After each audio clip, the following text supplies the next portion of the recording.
ગોંડલની અંદર મારા ખ્યાલથી હું જે રીતે 30 વર્ષથી મારા જાહેર જીવનમાં પડેલું છું, મારા જાહેર જીવનની અંદર ગોંડલમાં ક્યારેય મેં અશાંતિ જોઈ નથી.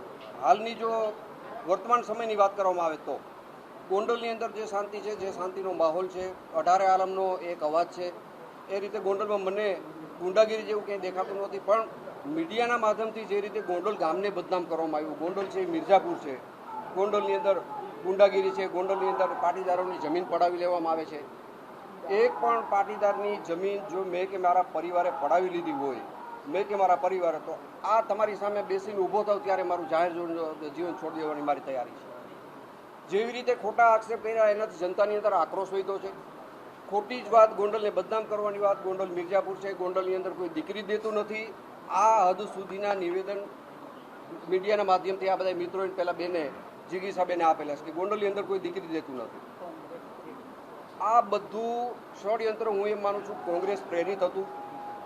આ રેલી દરમિયાન મને જાણવા મળ્યું કે ગોંડલમાં કોઈ દિનેશભાઈ પાથર છે, એને અમારા બેનર જે લાગેલા હતા એ બેનરને તોડવાની કોશિશ કરી, અમુક બેનરો એને તોડ્યા. આનાથી જનાક્રોશ વધ્યો અને ગોંડલની સ્વયંભૂ જનતા બહાર નીકળીને ગોંડલને બદનામ કરવાવાળા જે લોકો બહારથી આવેલા હતા એને જાકારો આપવા માટે તમામ જનતા, તમામ સમાજ, ખાસ કરીને લેવા પટેલ સમાજ મોખરે રહ્યો છે કે અમારા ગામની અંદર શાંતિ છે, અમારી શાંતિ હણવા માટે કોઈ પ્રયત્ન કરે નહીં. અને આ તમને ગોંડલની જનતાનો જવાબ છે અને ગોંડલની જનતાનો આક્રોશ છે. જો ગોંડલમાં શાંતિની વાત તેણે લેવા પટેલ સમાજના આગેવાનો પાસે પરંતુ પોતે જ મેદાનમાં પાછળ શું લાગે છે? ગોંડલની અંદર જો પાટીદાર સમાજની વાત કરે તો ગોંડલનો પાટીદાર સમાજ કોણ છે એની વ્યાખ્યા પહેલાં આ બહારથી આવેલા લોકોને સમજવી પડશે. ગોંડલની અંદર જાહેર જીવનની અંદર 50 વર્ષથી લોકોની વચ્ચે રહીને જેને આગેવાની સ્થાપિત કરી છે, આવા બધા જ લોકો મારી સાથે છે અને હાલ મારી સાથે મારા મુરબ્બી મનસુખભાઈ સખિયા બેઠા છે. એને પૂરું જીવન જાહેર જીવનમાં પોતે ખર્ચી નાખેલું છે.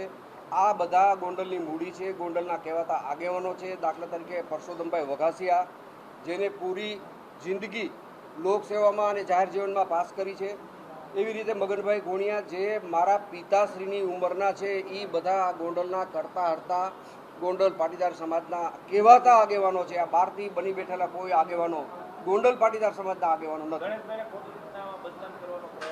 ગણેશભાઈનું નામ એક ચેનલોમાં એ રીતે હાલ્યું છે કે ગણેશભાઈ એટલે ગુંડાગીરી, ગણેશભાઈ એટલે ગોંડલ.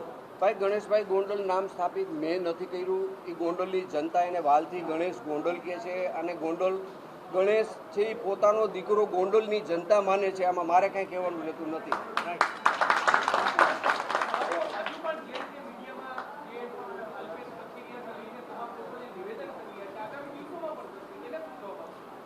એનો જવાબ હું એમ માનું છું મિત્ર કે જે રીતે ગોંડલની જનતાએ જવાબ આપી દીધો છે, આનાથી મોટો મારો અવાજ નથી. ગોંડલની જનતાનો અવાજ છે મારા માટે સર્વોપરી છે.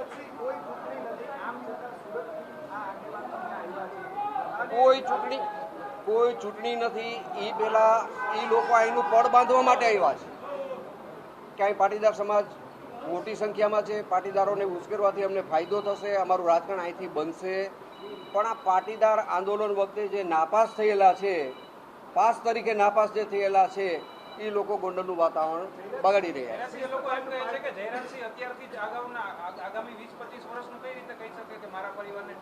મેં કોઈ એવું સ્ટેટમેન્ટ નથી આપ્યું કે મારા પરિવારની ટિકિટ તો ભારતીય જનતા પાર્ટી નક્કી કરશે. અને ભારતીય જનતા પાર્ટીની ટિકિટ નક્કી કરવાનો ભારતીય જનતા પાર્ટીની પાર્લામેન્ટરી બોર્ડનો અધિકાર છે, નહીં કે અલ્પેશ કથિરિયાનો.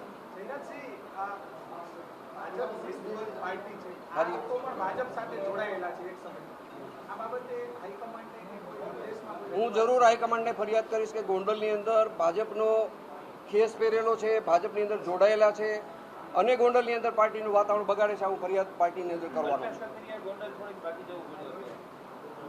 મને ખબર નથી. એ તો પ્રજાનો આક્રોશ હતો, ભાગી જવું પડે.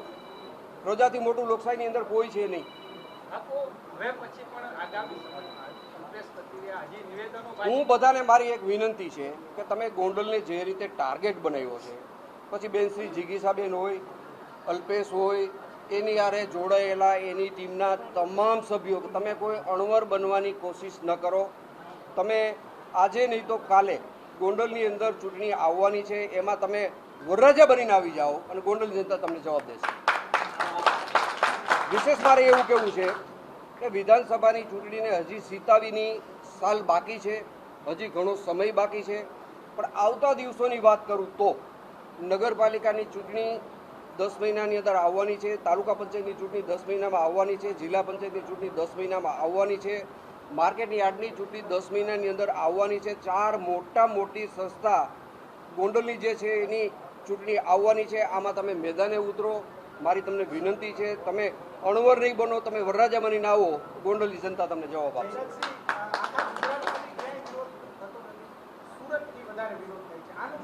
મને એ ખબર નથી પડતી. આમાં એક ભીખુદાનભાઈ ગઢવીનું મને કહેવત યાદ આવે છે કે એક મજાકની વાત છે. એક ભાઈ દવાખાને જાય છે એની આંગળી દુખે છે. એ આંગળી એના બધા શરીરે અડાડે છે, અહીંયા અડાડે છે, અહીંયા અડાડે છે, અહીંયા અડાડે છે. ડૉક્ટર પાસે જાય છે. ડૉક્ટરને એવું કહે છે કે સાહેબ મને આખું શરીર દુખે છે. કે તમને શું અડવાથી શરીર દુખે છે? કે આ આંગળી હું આમ અડાડું છું ને મારા શરીરે એટલે મને ત્યાં દુખે છે. તમારે આંગળી બતાવો. હકીકતે એની આંગળી પાકેલી હતી, એનું શરીર આખું પાકેલું નહોતું. આ બધા જાતિવાદી લોકો છે. જ્ઞાતિ જાતિ ભડકાવીને અહીંયા પોતાનું રાજકીય એક સ્ટેન્ડ બનાવવું છે, એના માટેના એના પ્રયત્નો નિષ્ફળ બન્યા છે. ગોંડલની જનતાએ જાકારો બિલકુલ આપ્યો છે. મેં તો સવારથી મારું ઘર છોડ્યું નથી, પણ મને જનતાનો આક્રોશ મારા ઘરે બેઠા બેઠા જોવા મળ્યો છે. એને ગોંડલે ઉશ્કેરવું છે, ગોંડલે બદનામ કરવું છે. એનું પરિણામ એવું આવ્યું છે કે જનતા ઉશ્કેરાઈ ગઈ. એને ઉશ્કેરવો છે મને. મારો એવો સમય નથી. જનતા મારી સાથે છે અને જનતા ઉશ્કેરાઈ ગઈ છે અને જનતા એમનો જવાબ આપેલો છે. એનાથી સૌથી વધુ પાટીદાર સમાજનું સમર્થન તમને મળી રહ્યું છે. સામાન્ય રીતે આવું જોવા નથી મળતું કે સામે કોઈ અન્ય સમાજના નેતા હોય અને પાટીદાર મારી હારે જ મારા મુરબ્બી, મારી હારથી જ જે લોકશાહીની અંદર જોડાયેલા છે મનસુખભાઈ સખિયા આ વિશે વાત કરશે. મનસુખભાઈ, શું કહેશો? પાટીદારના નામે જે રીતના એમ કહેવાય છે કે ગોંડલમાં પાટીદાર સુરક્ષિત કરીને તે નામે અલ્પેશ કથિરિયાને દબાણ મૂકવાય છે. આપ ગોંડલ શહેરના તાલુકો વર્ષોથી જયરાજભાઈ, ગણેશભાઈ અને ગીતાબાના પરિવાર સાથે જોડાયેલો છે. છેલ્લા 30 વર્ષના જાહેર જીવનમાં ભારતીય જનતા પાર્ટીએ એની પર ભરોસો અને વિશ્વાસ મૂક્યો છે. અમરતો નથી મૂક્યો. કોંગ્રેસમાં અહીંયા ગયણા ગાંઠા વેઢે ગણાય એટલા માણસો નથી. આમ છતાં બહારના લોકોને, એની જ પાર્ટીના લોકોને હંગરતા નથી. ગોંડલ તાલુકાની અંદર લેવા પટેલ સમાજ મોટો છે એટલે એને એમ છે છેટે પણ કે ઉપરવાળા કાંઈ નોંધ લે અને અમને અહીંયા આવતી વિધાનસભાની ટિકિટ મળે. આવા ભૂતકાળમાં અનેક નેતાઓએ અનુભવ કરી લીધા છે. જયરાજભાઈ અને એના પરિવારનો ગ્રાફ સતત ઊંચો રહ્યો છે. આ વખતની છેલ્લી 22ની ચૂંટણીમાં 43,000 ઉપરાંતની લીડ આ ગોંડલ તાલુકાએ આપી છે. એનો અર્થ એ કે સમગ્ર લેવા પટેલ સમાજ સંપૂર્ણ રીતે જયરાજભાઈના પરિવાર સાથે છે. 18 આલમના દરેક સમાજના લોકો જયરાજભાઈના પરિવાર સાથે છે. એ આજે બતાવી દીધું. પહેલ અમે નથી કરી. ઘણા સમયથી વ્યક્તિગત રીતે જયરાજસિંહનું, ગણેશભાઈનું નામ લઈને એલબેલ ભાષામાં બોલે છે. અમારો એ સ્વભાવ નથી. અમારા કોઈ કાર્યકર્તાએ આવી ભાષામાં વાત નથી કરી. અમે કોમેન્ટ પણ નથી કરતા અને લાઈક પણ નથી કરતા. આમ છતાંય થોડા દિવસ પહેલાં ગણેશભાઈનો જવાબ આપવો પડે તો આપ્યો કે તમે સુરત બેઠા અમારા તાલુકાને ઉશ્કેરવાનું બંધ કરો. પરિણામ જોતું હોય તો આવી જાઓ. અને આજે આવ્યા તો એને પરિણામ જોઈ લીધું. ગોંડલ છોડીને એને ભાગવું પડ્યું.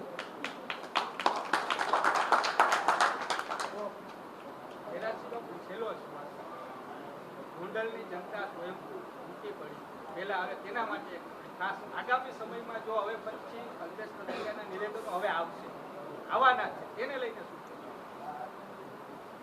આવા લોકોના નિવેદન તો આવવાના જ છે.